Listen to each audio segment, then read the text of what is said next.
ցավոք սրտի մեզ բախտ չվիճակվեց այդպես էլ ընդդիմություն ունենալ եւ նայում մեդիային, նայում քաղաքական խոսույթին, ամբողջությամբ ջղաձգումներ, հիստերիա, բայց այսօր երբ հնարավորություն կա ազգային ժողով կառավարության հարցի պատասխանին հարց ուղղել վարչապետին, չկան դատարկեն։ Ես փորձեմ այն մեկնաբանությունները, որ տրվել են այս ընթացքում, այնց ամբողջացնեմ եւ մի քանի կետով անդրադառնամ դրան, կուզեմ ուղղակի չեմ ուզում իրենց դերը ստանձնեմ, բայց համենայն դեպս քաղաքացիներին անհրաժեշտ է դրա պատասխանները լսել, որտեղ նրանք սովորություն ունեն անգամ իրենց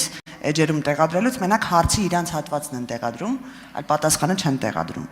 Այս դեպքում կուզեմ այդ պատասխանները ստանանք։ Իհարկե ջղաձգումները վերաբերվում էին ԱՄՆ փոխնախագահ J.D. Vance-ի այցին։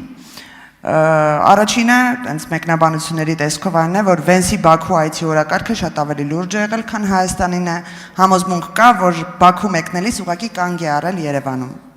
Երկրորդը, որ ԱՄՆ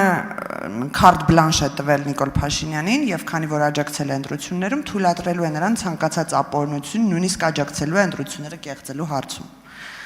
Հաջորդը, որ հատուկ սխալ են թարգմանել ու կառավարության թարգմանիչն է սխալ թարգմանել, որ չհասկանանք, որ դա պետական պարտքով ատոմակայանի մասին է եւ այդ պարտքը վճարելու եք դուք հարգելի քաղաքացիներ։ Հաջորդը համեմատում են ներդրումները, որ Եմեն հայտարարում է 2.6 միլիարդ եվրոյի ներդրումների մասին եւ այս պարագայում ասում են էլի նույն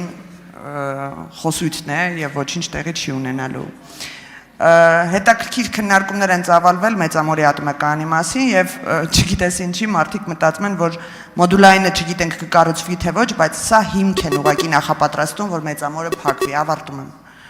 Չէ, ձեզ չեմ ասում, իդեպ դուք կարող եք շարունակել, մնացածը պետք է ավարտեն այդ խոսալը։ Դուք շարունակեք Տիկին Մինասյան։ Քաղաքական միտքը հասել է նրան, որ ուղղակի կեղծիք են տարածում, որ Հայաստանի Հանրապետության ոչ մի պաշտոնյա ձեռնարկաբերդ այցի ժամանակ պարոն Վենսին չի ուղեկցել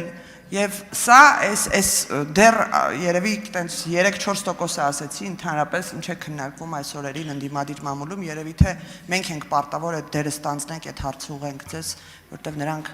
դալիճում չեն։ Շնորհակալություն։ Հարցին կպատասխանի Հայաստանի Հանրապետության վարչապետ Նիկոլ Փաշինյանը, համեցեք պարոն վարչապետ, խնդրեմ։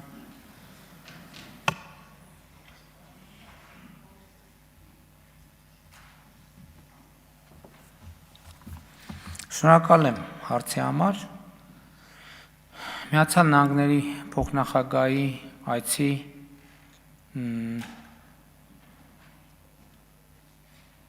ավելի հագեցած օրակարգ, ես հիմա այդ ընթացքում մտածում էի, թե էլ ինչով կարող էինք հագեցնել,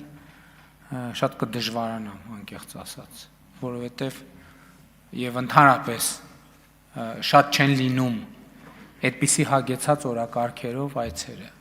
Ինչ է եղել օրակարգը, եղել է թրիփը, եղել է օգոստոսի 8-ին Վաշինգտոնում ստորագրված 3 մեր մտադրությունների հուշագիրը։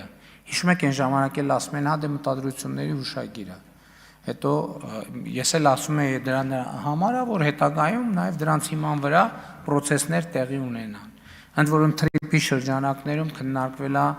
հնարավոր էլեկտրաէներգիա, էլեկտրական հաղորդման գծեր, խողովակաշարեր,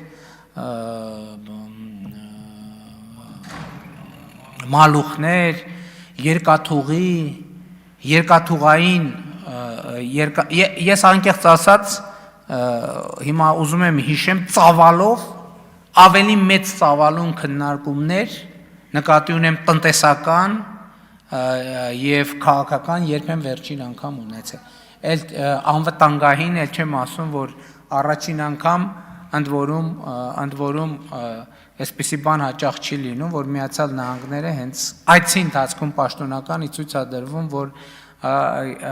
ժամանակակից ամենաժամանակակից հետախուզական տեխնիկան է մատակարարվում Հայաստանի Հանրապետությանը, բայց սա ինչի մասին է։ Սա նրա մասին է, որ Հայաստանի եւ Ադրբեջանի Միացյալ Նահանգների միջև ռազմատեխնիկական համագործակցության ճանապարհը բացվել է, այսինքն այդ մի բանը անօթաչու թռչող սարքը ցույց տալու իմաստը ո՞րն էր։ Ցույց տալու իմաստը այն էր, որ ճանապարհը դա ըստ էության Հայաստան Միացյալ Նահանգներ ռազմատեխնիկական համագործակցության